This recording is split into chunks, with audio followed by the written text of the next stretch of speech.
warahmatullahi wabarakatuh. Halo Nana Soleh-Solehah, apa kabar hari ini?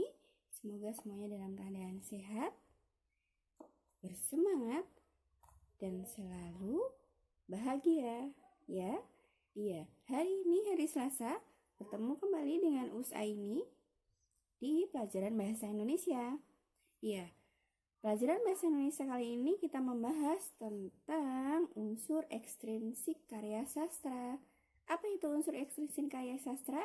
Sebelum masuk ke materi, kita akan berdoa dulu ya. Saya basmalah terlebih dahulu. Bismillahirrahmanirrahim. Oke, soleh-solehah. Nah, sebelum mengawali materi, kita tadi sudah baca basmalah. Nah, Usaini bawa beberapa buku ini. Ada Birrul Walidain, ada buku pelajaran, ada buku cerita juga. Nah, di dalam buku cerita ini atau buku pengetahuan ini biasanya akan ada unsur ekstrinsiknya. Salah satunya adalah ketika kalian membeli buku, biasakanlah membaca sinopsisnya terlebih dahulu. Sinopsis itu yang ada di belakangnya, di belakang buku ini. Setiap buku, bacaan, cerita, atau ilmu pengetahuan selalu ada sinopsisnya, nak. Ya, seperti itu ya. Jangan lupa harus baca sinopsisnya dulu sebelum membeli buku. Ya, agar kalian tahu isinya apa ya, sehingga kalian akan tertarik. Sehingga kalian tidak akan kecewa ketika membeli buku cerita. Seperti itu ya. Lanjut ke materi. Oke, solehah, masuk ke materi ya. Unsur ekstrinsik karya sastra. Unsur ekstrinsik karya sastra itu adalah unsur yang ada di luar karya sastra ya, yang membahas tentang kelebihan, kekurangan buku, penulisnya, dan kita bahas nanti ya. Jadi beda dengan unsur intrinsik. Nah, unsur ekstrinsik ini bisa kita jumpai di buku cerita atau buku ilmu pengetahuan ya. Lanjut soalnya. Oke, sebelum kita bahas lebih dalam tentang unsur ekstrinsik, sebenarnya sama ya. Unsur ekstrinsik itu atau lebih dikenalnya dengan mengulas buku, ulasan buku atau resensi buku. Meresensi buku disebut juga dengan ulasan buku. Nah, ulasan buku ini adalah memberi penilaian atau pendapat terhadap buku yang dibaca dan didukung dengan alasan yang sesuai dengan fakta. Jadi sekali lagi, ulasan buku adalah resensi buku. Lanjut ya solehah. Oke, unsur ekstrinsik atau ulasan buku itu ada 5. Yang pertama, data atau identitas buku. Jadi data identitas buku itu berisi judul buku, penulis, penerbit, tahun terbit, dan jumlah halamannya. Yang kedua, ringkasan atau penjelasan isi buku. Nah, ringkasan atau penjelasan isi buku ini kita harus membaca semuanya dulu, baru kita bisa meringkas. Kalau meringkas berarti mengambil poin-poinnya, mengambil gagasan atau ide pokoknya. Bisa kalian lihat juga di sinopsis buku yang ada di belakang buku. Yang awal tadi Usaini sudah paparkan ya. Yang ketiga adalah manfaat buku. Jadi manfaat buku ini tentang buku ini untuk apa? Kegunaannya apa? Isinya berisi apa saja? Itu manfaat buku.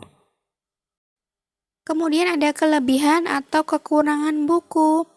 Jadi setiap buku itu mempunyai 2 ini. Sesuai dengan tanggapan pembacanya ya. Kalau penulis tentu kalau membuat buku itu berisi tentang kelebihan semua bukunya. Kalau kekurangan biasanya pembaca yang menilai. Jadi kelebihan buku ini bisa diterima, bisa dibaca, bahasanya mudah dipahami, seperti itu. Kalau kekurangan biasanya hanya anak-anak tertentu yang bisa membaca buku ini misalnya, atau hanya untuk khalayak yang lebih paham, seperti itu. Nah, yang kelima yang terakhir adalah komentar tentang buku. Jadi komentar ini berisi saran untuk penulis atau imbauan kepada pembaca. Iya. Jadi biasanya kalau kalian membaca sebuah buku, kemudian bercerita sama temennya, itu biasanya kan mengomentari isi buku ya. Bisa berupa saran untuk penulisnya. Oh, penulisnya ini bagus loh karena tulisannya mudah dipahami, ceritanya mudah dipahami, misalnya seperti itu. Atau imbauan kepada pembaca, misalnya ngobrol sama temennya, baca buku ini loh, bukunya sangat bagus. Isinya gambar-gambar yang seru. Banyak nasihat yang ada di sini, misalnya seperti itu ya. Nah, contohnya ini, contoh resensi buku. Jadi, tadi ya ada 5 ulasan buku tadi atau meresensi buku, data buku atau identitas buku, penjelasan, manfaat buku, kelebihan dan kekurangan buku, komentar atau saran tentang buku. Nah, kalau di resensi buku seperti yang contoh ini, data buku, identitas buku itu ada judul buku, Cerita Rakyat Nusantara 5. Mungkin dulu penulisnya membuat cerita rakyat Nusantara 1, 2, 3, 4, 5. Nah, ini yang kelima. Penulisnya tim EFK Erlangga for Kids. Penerbit Erlangga Jakarta, tebal buku 63 halaman, tahun terbit 2009. Nah, penerbit ini biasanya ada di depan dan di belakang sampul buku. Tebal buku biasanya bisa dilihat di halaman setelah sampul buku, sampul yang kedua, kemudian halaman yang ketiga biasanya berisi tentang tebal buku dan tahun terbit ya. Atau enggak nanti coba dicek di buku bacaan kalian ya, pasti ada itu. Kemudian ada penjelasan atau ringkasan bukunya.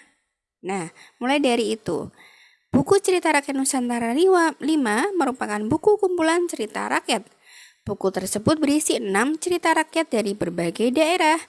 Cerita tersebut diantaranya cerita dari Riau yang berjudul Si Lancang Anak Durhaka, cerita Aji Saka dan Serban Ajaib, dan Keong Mas yang berasal dari Jawa Tengah, cerita dari Sumatera yang berjudul Telaga Bidadari, cerita Raja Parkit dan yang cerdik dari Aceh, dan cerita si harimau dan si pemburu cilik yang berasal dari Sumatera Timur.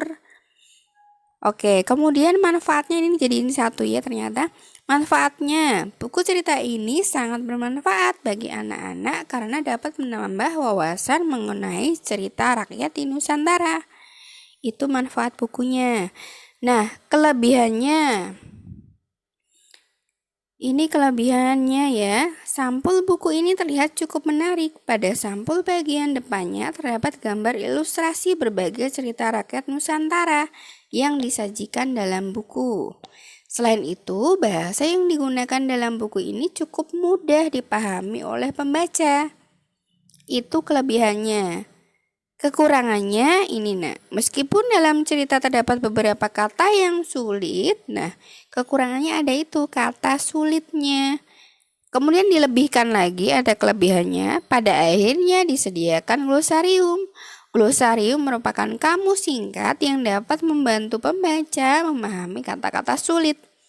Ini juga bisa kalian temui glosarium ini pada buku ilmu pengetahuan ya, biasanya di belakang buku, di belakang halaman ya, halaman buku maksudnya ya nak. Kemudian ada kelebihannya lagi soalnya di paragraf selanjutnya ya. Pada setiap cerita rakyat dalam buku ini juga selalu disertai gambar ilustrasi. Hal ini dapat membantu pembaca agar dapat membayangkan keadaan atau situasi yang terjadi dalam cerita. Selain itu, gambar ilustrasi dapat membuat cerita lebih menarik dan tidak membosankan saat dibaca. Lanjut ke komentar. Nah, ini komentar pembacanya. Pada buku di akhir setiap cerita rakyat disajikan pesan moral. Hal ini dapat membantu pembaca agar mengerti pesan moral di balik cerita itu tanpa harus berulang-ulang kali membaca. Jika dilihat dari isi dan jalan ceritanya, buku ini sangat cocok untuk anak-anak. Penulis ingin memperkenalkan kepada anak-anak cerita rakyat Nusantara di zaman modern. Iya, kalau sarannya ini tidak ada ya, tapi komentar positifnya. Itu tadi ya, penulis ingin memperkenalkan kepada anak-anak cerita rakyat Nusantara di zaman modern. Oke Salihah, semoga lebih paham. Nah, agar lebih tambah paham lagi, selalu ada bonusnya. Tentu ya. Oke, bonus asyik namanya. Nah, pilihlah buku cerita yang kalian sukai dan pernah dibaca. Jadi, tentunya kalian punya ya di rumah buku bacaan banyak itu, atau yang hobi mengoleksi buku. Nah, ada nih caranya biar tambah paham tentang materi hari ini, yaitu menulis 3 saja. Menulis data identitas buku, manfaat buku, dan kelebihan bukunya. Jadi nggak usah ditulis 5 unsur ekstrinsiknya, tapi ambil 3 saja. Data buku, manfaat buku, dan kelebihannya. Jangan lupa difoto sampul bukunya ya. Sampul buku bacaan kalian. Sampul buku yang kalian resensi. Ya. Kemudian jangan lupa tulis di BDR. Jangan lupa juga upload di Google Classroom. Oke Salih-Salihah, demikian tadi materi hari ini. Semoga bermanfaat ya. Sekian dari Usaini, kita berjumpa lagi lain waktu. Assalamualaikum warahmatullahi wabarakatuh.